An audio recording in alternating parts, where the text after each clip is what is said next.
dan jangan ada blunder-blunder lagi lah gitu. Ada statement-statement yang apa ya, membela diri di depan publik ya, baik itu dari Wendanya, dari orang-orang sekitarnya, orang terdekatnya, termasuk kuasa hukum juga.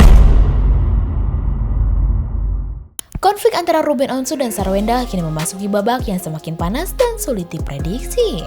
Di saat banyak pihak berharap ada perdamaian, justru muncul sederet peristiwa yang membuat situasi kian memanas di luar perkiraan. Mulai dari ego yang disebut-sebut belum juga diturunkan, unggahan mengejutkan veteran Peto yang langsung menyulut kemarahan, hingga menguatnya isu perebutan hak asuh anak yang kian memantik kegaduhan. Lantas, benarkah ada ego yang membuat konflik ini semakin sulit diselesaikan? Dan mengapa kini langkah Ruben untuk memperjuangkan hak asuh anak justru dinilai semakin beralasan?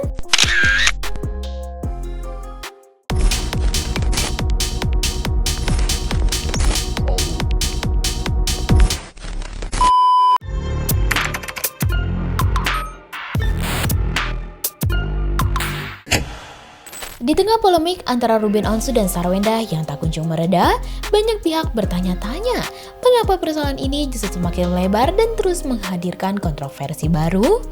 Dan menurut Nanda Persada, ada satu hal yang menjadi akar persoalan, yakni ego yang belum juga dikesampingkan. Sebagai sahabat lama Ruben Onsu sekaligus mantan manajer Sarwenda, Nanda mengaku sangat menyayangkan konflik keduanya belum menemukan titik temu. Menurutnya, suasana sebenarnya bisa lebih cepat membaik apabila komunikasi dilakukan dengan baik sejak awal. Yang mestinya masalah ini bisa diselesaikan dengan baik-baik, tapi kok ada aja hal-hal baru yang membuat masalah ini makin meruncing ya. Sebenarnya kan bisa aja dilakukan komunikasi baik-baik, bertemu baik-baik, mau di depan media atau tidak, tapi masalahnya diselesaikan secepatnya. Nah ini karena berlarut-larut, begitu ada statement dari kuasa hukum, ada yang bilang itu ada kata-kata yang seperti apa ya, ngeledek, menghina gitu ya. Kita tahu lah ya, itu diarahkan kemana ya, publik juga tahu. Dan apa, ada konten-konten juga yang tidak mendidik gitu ya. Akhirnya jadi melebar kemana-mana dan substansinya jadi nggak.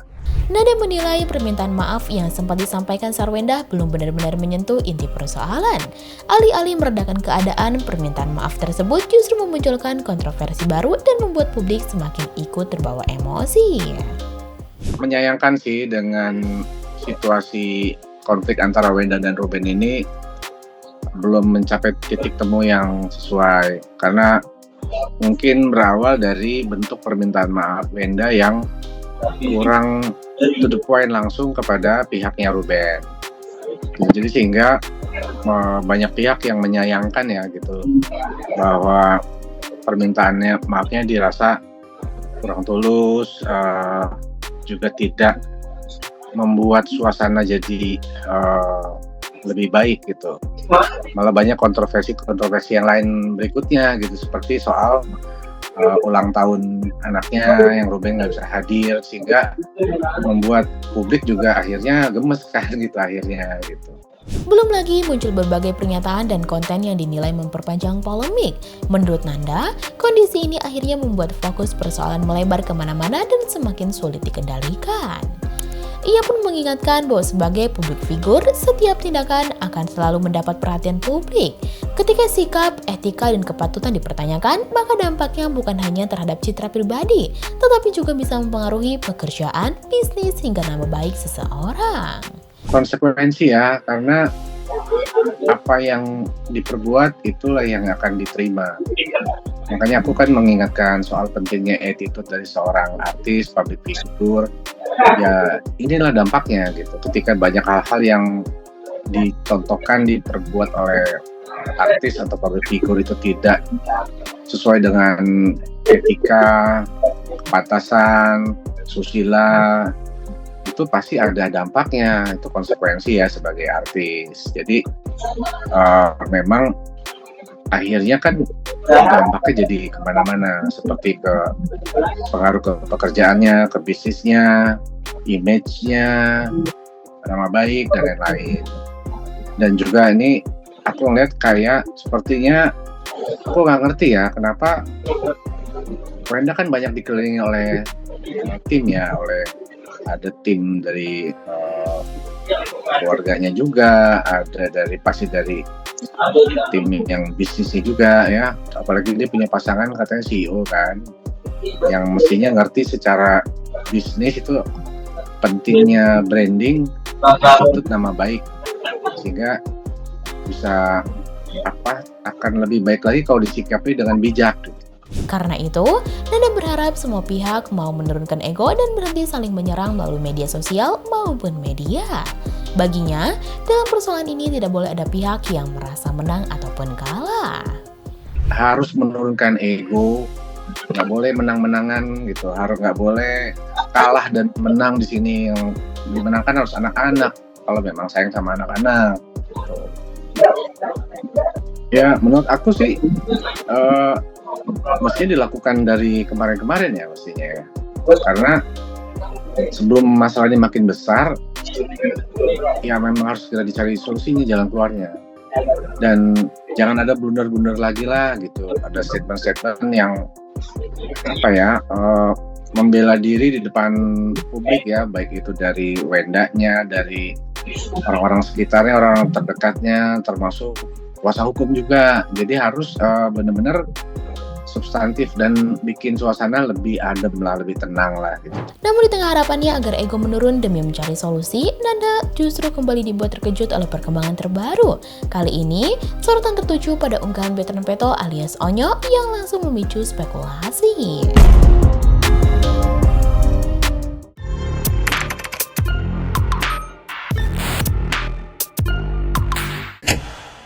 Saat polemik antara Ruben dan Sarwenda belum juga mereda, publik kembali dihebohkan dengan unggahan Betran Peto alias Onyo.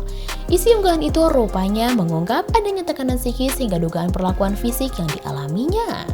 Mendengar hal itu, Nanda Persada mengaku sangat terkejut. Menurutnya, apabila pengakuan tersebut benar, maka persoalan ini sudah tidak lagi sekedar konflik keluarga biasa. Nanda menegaskan bahwa tidak boleh ada bentuk kekerasan terhadap anak dalam situasi dan alasan apapun. Karena itu, jika memang ada bukti-bukti yang mengarah pada tindakan tersebut, maka persoalan itu harus ditindaklanjuti dan direspon secara serius oleh pihak-pihak yang berwenang. Aku rasa dia punya hak untuk bersuara, karena sebelumnya kan juga dia tinggal bareng-bareng dari zaman Wenda bersama Ruben, terus juga di rumah sama Wenda juga, dan akhirnya dia memilih ikut Ruben. Aku rasa pasti ada alasan-alasan kuat, dan aku kaget juga sih dengan statement Betran ya, sama Onyo di sosial medianya. Itu kalau memang benar itu udah benar-benar bukti bahwa memang ada tekanan psikologi, dan terutama di situ katanya juga ada tindakan fisik ya katanya gitu. Nah itu ini harus disikapi oleh semua pihak, terutama lembaga yang berwenang. Gini loh. Ia juga memahami mengapa publik begitu emosional menyikapi persoalan ini. Menurutnya, masyarakat wajar bereaksi dan bersuara karena isu yang berkembang sudah menyangkut etika, moral, dan perlindungan anak. Nanda bahkan mengingatkan agar hal-hal seperti ini tidak dinormalisasi, sebab jika dibiarkan begitu saja, maka akan muncul anggapan bahwa tindakan yang tidak pantas terhadap anak merupakan sesuatu yang biasa. Tadinya masalah ini kan masalah antar keluarga ya, antar pihak dan satu dan pihak lain. Tapi ketika udah masuk ke ranah publik dan ada hal-hal yang tidak etis, tidak bermoral, dan ada juga terakhir statement dari Betran dari Onyo juga bahwa dia katanya diperlakukan ada tekanan psikis dan fisik di situ. Ini harus disikapi oleh semua pihak, dan wajar ketika publik bereaksi. Wajar orang-orang speak up. Jadi bukan mau pansos gitu, kayak saya ngomong gitu, bukan mau pansos, tapi karena peduli, dan kita tidak boleh membiarkan menormalisasi perbuatan-perbuatan yang tidak pantas gitu. Dan ini adalah para public figure gitu. Public figure itu punya fans banyak, followers banyak, dan ketika idolanya itu dikritik, banyak yang marah-marah, bukannya mengingatkan idolanya, malah membela dan membuli orang-orang yang mengkritisi masalah ini gitu. Di tengah berbagai pengakuan dan tudingan yang bermunculan, perhatian publik kini mulai mengarah pada langkah Ruben selanjutnya. Apalagi isu mengenai perjuangan hak asuh anak kembali mencuat dan menjadi perbincangan hangat.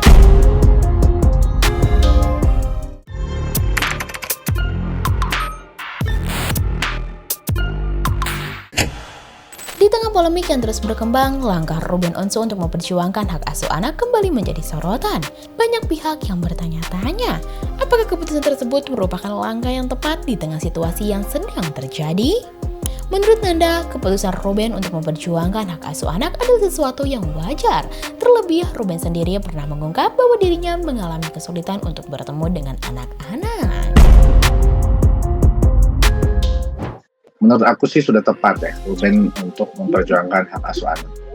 Yang pertama karena dia kan sudah statement bahwa untuk ketemu anak-anaknya sulit. Dan itu sudah melanggar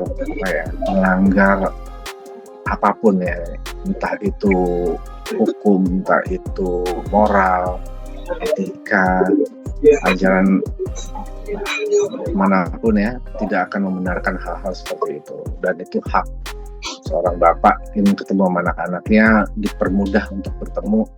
Selain itu, Nanda juga menyoroti berbagai tayangan live yang melibatkan Sarwenda dan pasangannya Giorgio Antonio.